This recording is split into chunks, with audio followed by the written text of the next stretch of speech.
can't fool you.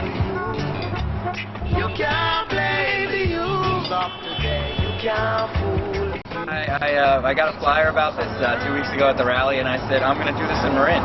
And we got 7 gas stations going on today. Oh, we did it in excellent. 2 weeks.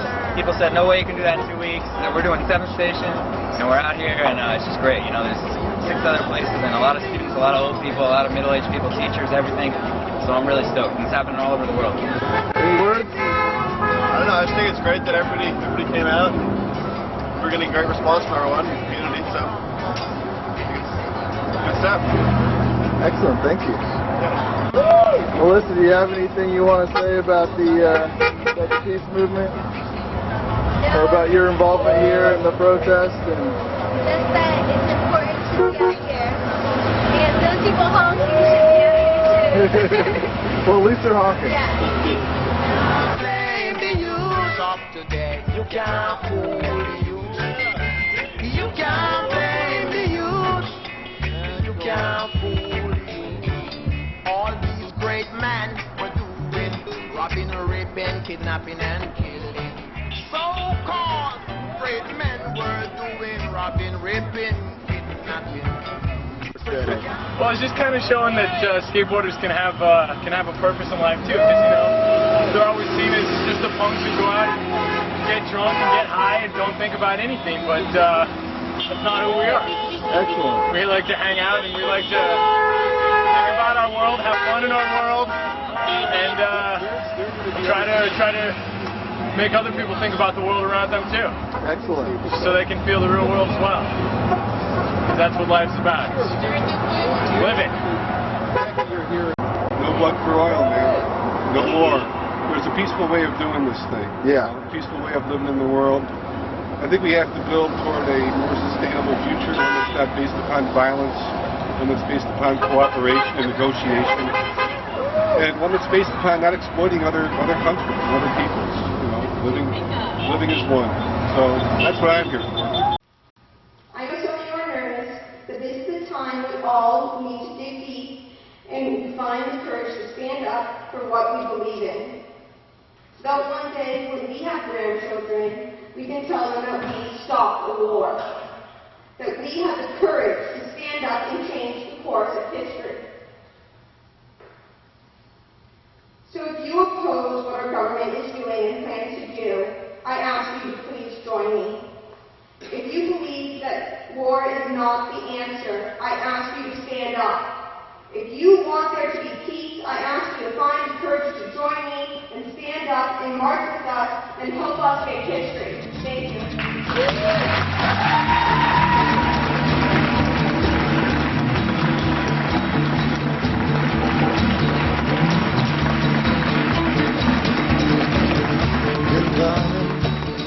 It's been a long, long, lonely winter. Little darling, it seems like years since it's been here. Here comes the sun. Here comes the sun. And I say, it's alright. No war. No war. What's that word? No war. What's that word?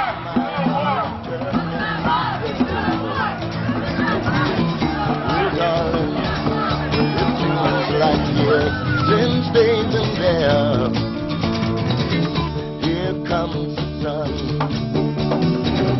Here comes the sun. And I say, it's alright.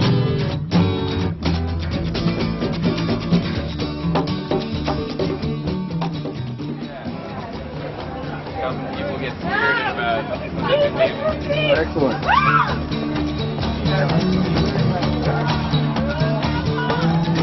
Thank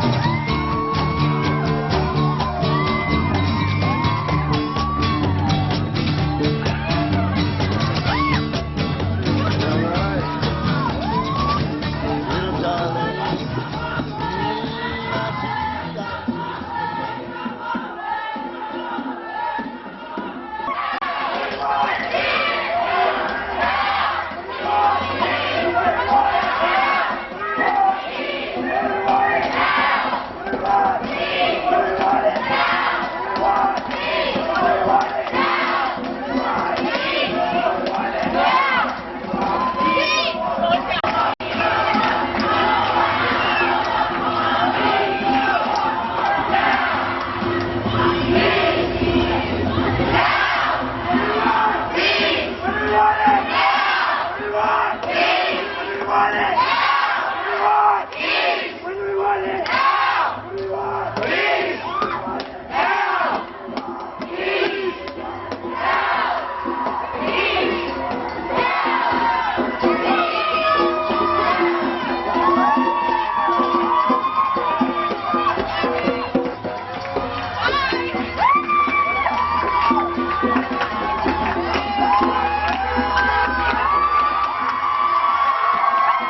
everything lately. Our media, our president, our country. I question the military, Hussein, and the Iraqi dictatorship.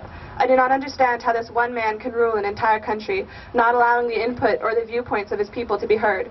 I don't understand how he can allow his people to suffer and starve.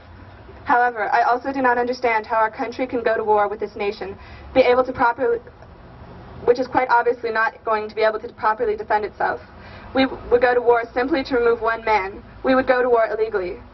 I wish for a nation that can solve all of its issues peacefully without ever dropping one bomb or killing even one innocent civilian. Did you know that if we go to war with Iraq, that we are predicted to drop more bombs in 48 hours than we did in all of the years of the Vietnam War combined? In order to achieve peace, we need to be leaders ourselves. The great leaders of our recent history use their actions and voices to promote peace. Language, our language, is phenomenally powerful. To support the quest for peace, we must use our voice as a key tool for change. We must begin with our smallest actions and comments.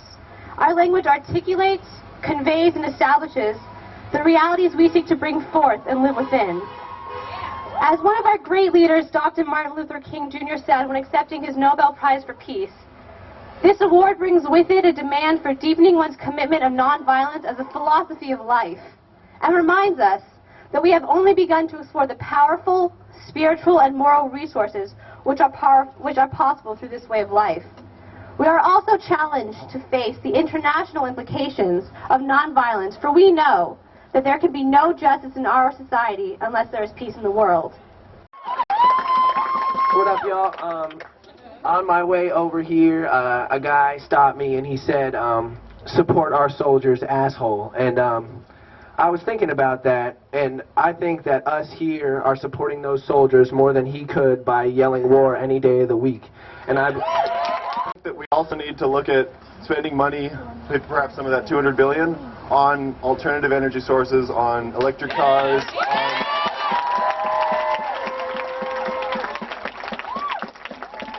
and I would definitely say that I'm an environmentalist. A lot of the time when I look at the environment and then I look at issues that are going to end up with like war, that are going to end up with people dying, like right now, I have a lot of trouble justifying prioritizing the environment over like anti-war.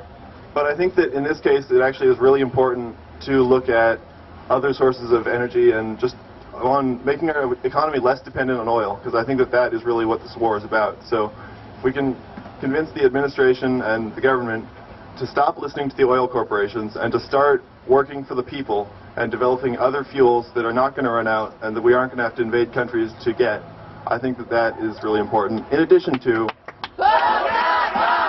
Thank you. Bush needs to stop and think about the American people. My health insurance bill was just raised from $180 a month to $230 a month per month for a perfectly healthy teenager. Now, how many people in America can actually afford health insurance for their kid? Instead of spending money for health insurance for all in America, he's spending money to kill teenagers in Iraq. What kind of way is that to spend our money? That to support the soldiers, we must prevent a war and prevent them from being killed. With a spirit open and vast, we began to question the acceptance of tradition. They keep us struggling.